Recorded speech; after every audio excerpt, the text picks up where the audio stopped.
et juridiques en usage dans nos pays, ce qui simplifie et stimule les rapports de travail, la mobilité professionnelle, des professions libérales par exemple. J'ai ici devant moi Maître Tine, qui est à la fois avocat au barreau de Paris et au barreau de Dakar du Sénégal, et le partage d'expériences également. La proximité géographique, le continent qui nous est le plus proche, évidemment, est le continent européen. Et pour le Sénégal, une attention mutuelle. Tous ces éléments sont des prérequis qui peuvent valablement présager de relations privilégiées et riches si l'on sait leur donner les orientations adaptées au contexte et à l'époque. Quels sont les contours qu'il faut lui donner? Nous avons une marche extraordinaire de progression dans nos relations, dans le domaine de la technologie, de l'intelligence artificielle, comme on l'a dit tantôt, de l'efficacité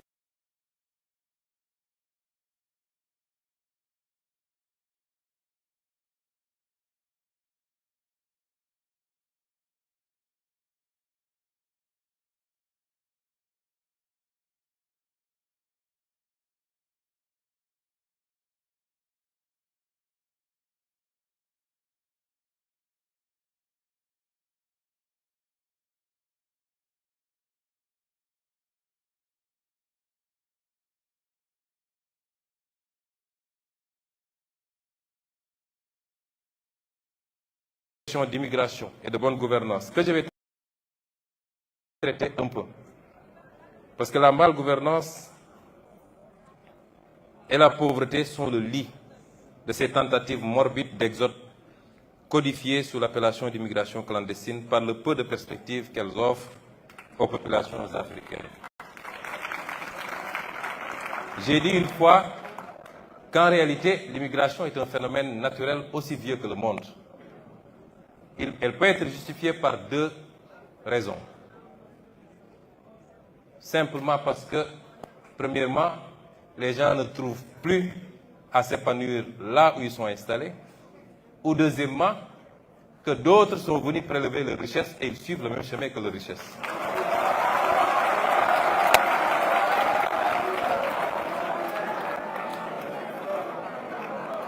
Et je persiste encore à dire à cette jeunesse que malgré tout, la solution ne se trouve pas dans l'immigration. Et qu'aujourd'hui, ce que tous les peuples ont fait pour faire de leur pays ce qu'il est devenu, nous pouvons faire plus et mieux et obtenir plus que mieux.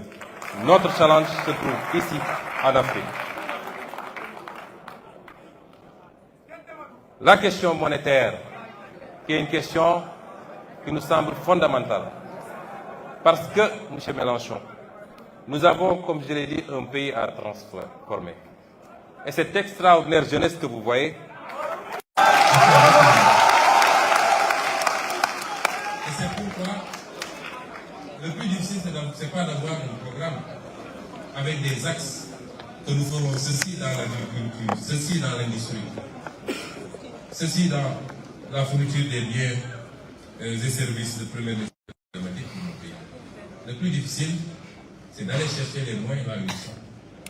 Et nos moyens sont énormes, mais ils nous échappent. Et nous allons les chercher là où ils sont.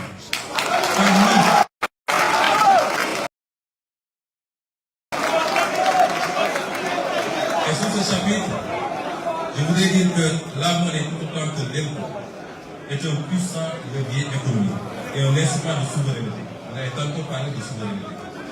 On ne peut pas en passer, imaginer une seconde que la France puisse avoir une monnaie qui ne lui appartient pas véritablement. Aucun État digne de ce nom ne doit sous-traiter sa monnaie. Et en guise d'exemple, le général de Gaulle, qu'il avait si bien compris qu'à la veille du débarquement de Normandie, lorsque Winston Churchill lui fit part de l'intention des Américains d'imposer à la France,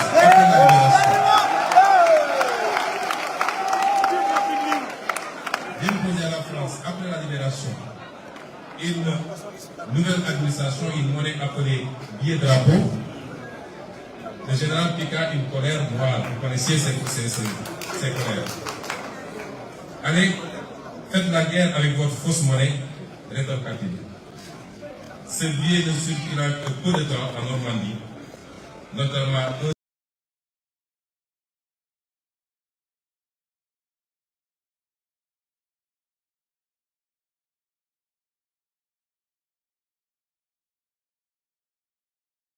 pas de nouveau.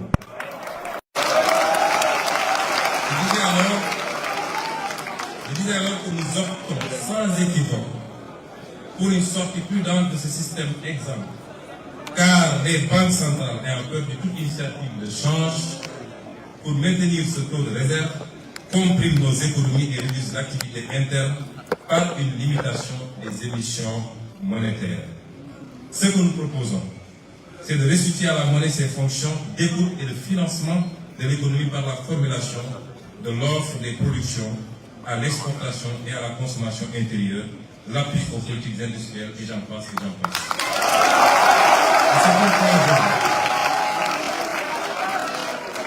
Et c'est pourquoi aujourd'hui, dans notre option, de renforcer notre marché financier national par divers leviers, parmi lesquels des investisseurs étrangers qui acceptent de combler notre déficit d'épargne pour partir en monnaie locale. Imaginez-vous que les pays africains s'endettent en devises étrangères et donc sont exposés aux fluctuations du marché. Aucun pays africain presque ne peut s'endetter en devises locales. Et cela doit cesser parce que nous en subissons les conséquences. Ça va cesser. Ce que nous voulons également, c'est une monnaie flexible, arrivée au moins à deux devises, à même d'aider à amortir les chocs exogènes et accompagner notre compétitivité à l'exportation. Je ne pourrais pas faire tous les développements sur la question monétaire, mais si j'en parle, c'est que à chaque fois qu'un homme politique africain soulève la question monétaire, il devient le diable incarné. Nous n'avons pas le droit de parler de notre propre monnaie. On n'en débat jamais au Parlement, on refuse d'en débattre dans les plateaux de télévision, et pourtant vous pouvez débattre de l'euro sur la tribune de l'Assemblée nationale française. Et c'est pourquoi nous en faisons le débat, nous l'imposons, et je pense que dans le cadre communautaire, en tout cas les derniers développements que nous en avons, nous nous acheminons sûrement vers ces réformes que nous souhaitons qui ne seraient tardées. L'autre élément, c'est la sécurité. La présence de bases militaires étrangères au Sénégal.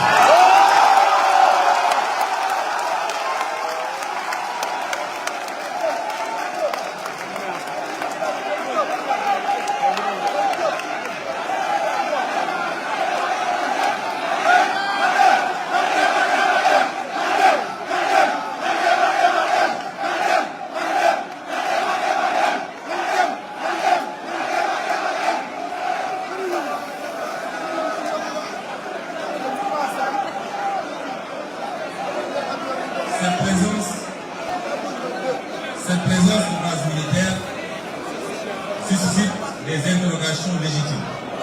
Plus de 60 ans après nos indépendances. Nous devons nous interroger sur les raisons pour lesquelles l'armée française, par exemple, bénéficie toujours de plusieurs bases militaires dans nos pays et sur l'impact de cette présence sur notre souveraineté nationale et notre autonomie stratégique. L'histoire récente, j'aime bien prendre des exemples sur la France elle-même. L'histoire récente de la France est très riche en anecdotes intéressantes sur la problématique et les enjeux de la question sécuritaire. Entre 1956 et 1958, vous êtes historien, je ne sais pas, je peux me tromper sur les dates et même sur les faits.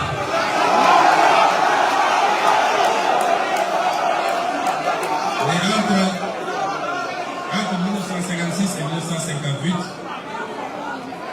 c'est-à-dire après la Deuxième Guerre mondiale, les Américains eurent le projet d'installer sur le territoire français un stock d'armes nucléaires et de missiles balistiques. Le projet buta sur la double question du commandement et du contrôle des missiles, dont le déploiement était admis par les militaires français comme un bon moyen d'accroissement du pouvoir dissuasif de l'OTAN. L'armée de l'air de la France jugeait alors inacceptable le principe selon lequel des escadrons de missiles balistiques resteraient sous commandement américain. Ces unités devaient impérativement être sous commandement national. Dès son arrivée au pouvoir, le général de Gaulle, encore lui, lors de la réunion de défense du 7 juin 1958, avisa que ces armes devront être obligatoirement sous contrôle français et que la France réclame le droit de donner son avis dans le déclenchement d'une éventuelle guerre nucléaire, toute condition jugée excessive par les Américains au point qu'un accord n'ait pu être conclu.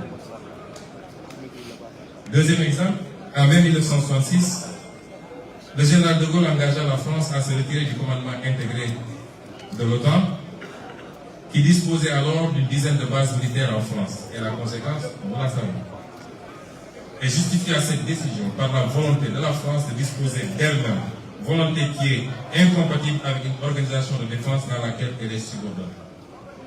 Je réitère ici la volonté du Sénégal de disposer de lui-même, laquelle volonté est incompatible avec la présence durable de bases militaires étrangères au Sénégal. Ceci ne remet pas en question les accords de défense.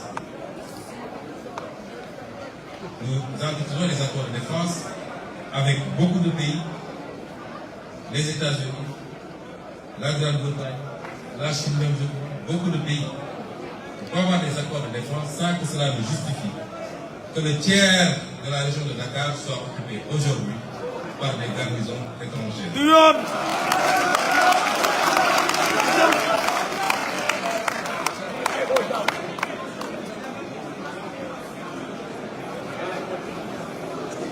Le quatrième point, c'est le juste gain sur nos propres ressources naturelles. Nous l'avons dit plus haut, le modèle que nous voulons pour nous repose sur une mobilisation optimale des ressources dans le pays. Nous disons merci à tous nos partenaires. L'Union européenne est le premier en matière d'aide au développement. 51% d'aide au développement vient de la zone Union européenne, dont 20% de l'Union elle-même et les 80% des cadres bilatéraux. C'est une bonne chose. Mais si vous mettez en parallèle ou en contradiction certaines par rapport à ce que nous perdons, nous, dans la relation réelle, économique, qui peut se jauger à travers l'exploitation de nos ressources naturelles, à travers les clauses des marchés publics exploités sur le pays, je peux vous assurer que nous perdons 10 fois plus ou 20 fois plus.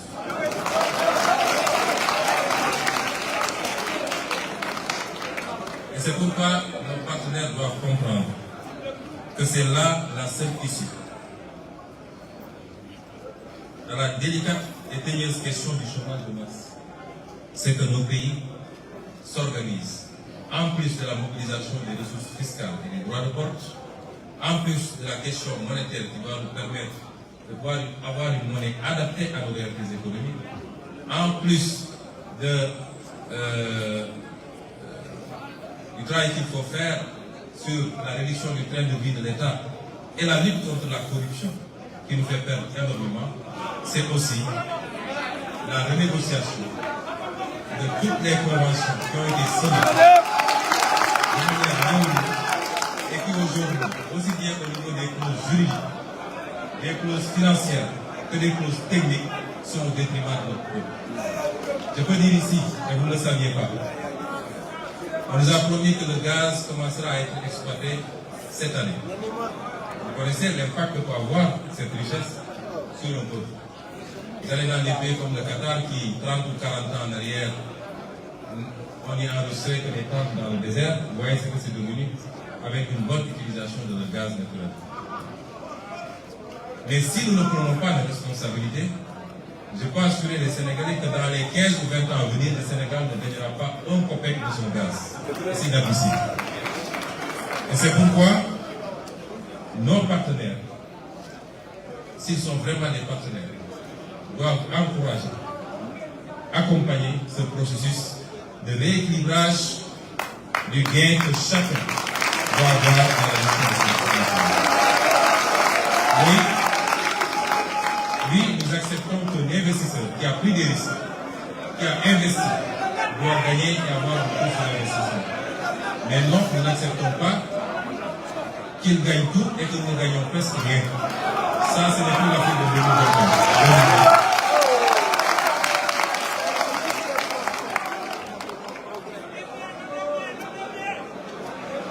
J'aimerais terminer par le dernier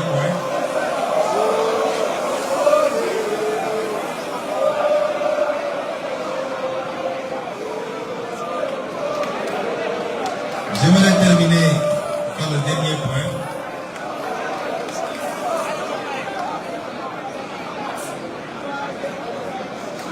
Nous disions hier, disais-moi, que nous avons énormément de convergence.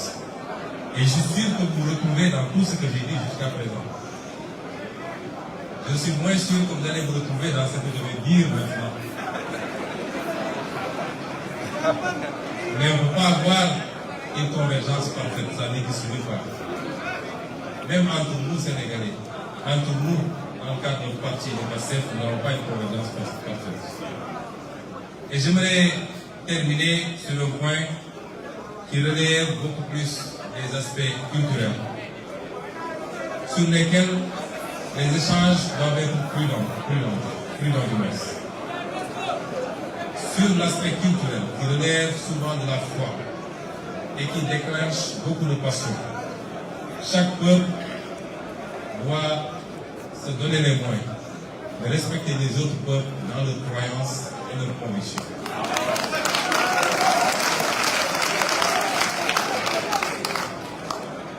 Et vous avez dit tantôt, également, je l'ai noté, que la crise de l'humanité ne peut se résoudre que par le contrôle des citoyens sur leur société. Il n'y a pas une seule société humaine. Il peut y avoir un certain nombre de valeurs universelles. Mais il y a des spécificités qu'il faut reconnaître, connaître, comprendre et accepter. Et donc, la question liée aux mœurs, la question liée à ce qu'il est convenu d'appeler les LGBTQ,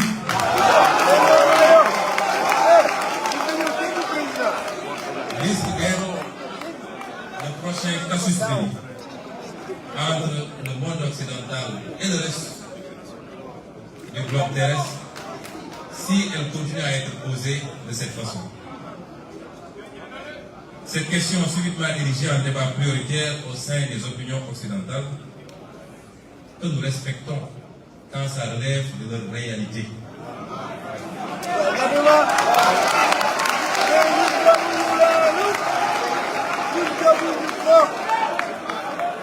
Et cette question corrélée à celle des nouveaux droits tels que ceux liés au genre cristallise énormément de passion et d'incompréhension quand elle met face à face des cultures, des civilisations et des systèmes politiques à la vision diamétralement opposée sur la question. D'aucuns même lient l'exacerbation de ce qui est perçu comme un sentiment anti-occidental dans beaucoup de parties du monde, non pas aux divergences politiques ou économiques, mais plus à une certaine propension de ce dernier à essayer d'imposer sa vision et ses pratiques sur des aspects qui relèvent des réalités sociales et sociologiques ancrées et donc du dogme et de la passion. Le Sénégal est un pays optionnellement et fondamentalement laïque. Non pas dans le sens d'un État athée, mais plutôt d'un État équidistant et respectueux de tous les cultes. Et d'une tolérance sociale, religieuse, ethnique et raciale universellement saluée et donnée en exemple. Rien ni personne ne remettra en cause ce modèle séculaire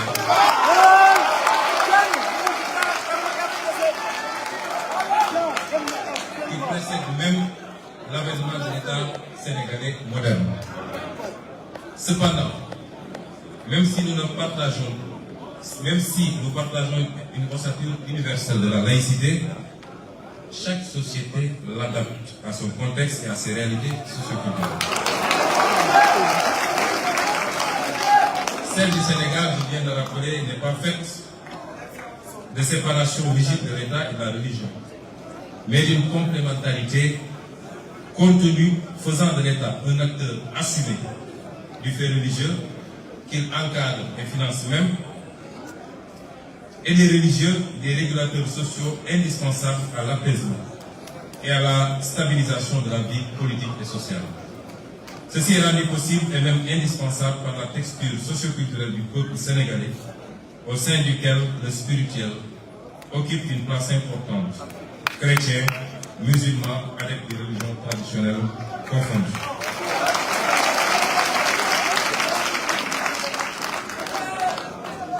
Président Mélenchon, c'est ce modèle qui explique en partie le statut exceptionnel du Sénégal et qui lui a permis de demeurer un niveau de stabilité tout juste troublé par quelques revendications irrédentistes dans le Sud. Il est alors évident que les velléités extérieures de nous imposer, encore une fois, l'importation de modes de vie et de pensée contraires à nos valeurs risque de constituer un nouveau casus belli. La question du genre, par exemple, revient régulièrement dans les programmes de la majorité des institutions internationales et dans les rapports bilatéraux, même souvent comme une conditionnalité pour différents partenariats financiers. Nous pouvons noter aujourd'hui que la question des genres n'est pas nouvelle dans nos sociétés. Il ne faut pas penser que nos sociétés ne connaissaient pas ces questions. Elles les connaissaient, elles les géraient à leur façon. Elle ne l'est nulle part d'ailleurs et est presque consubstantielle à l'humanité. Elle ne peut être donc l'apanage de l'Occident. Chaque société, comme je le disais, a établi et perpétue librement ses mécanismes d'absorption des faits sociaux qu'il faut respecter dans la limite de l'humainement raisonnable. Par exemple, la France interdit la polygamie. Le polygame que je suis serait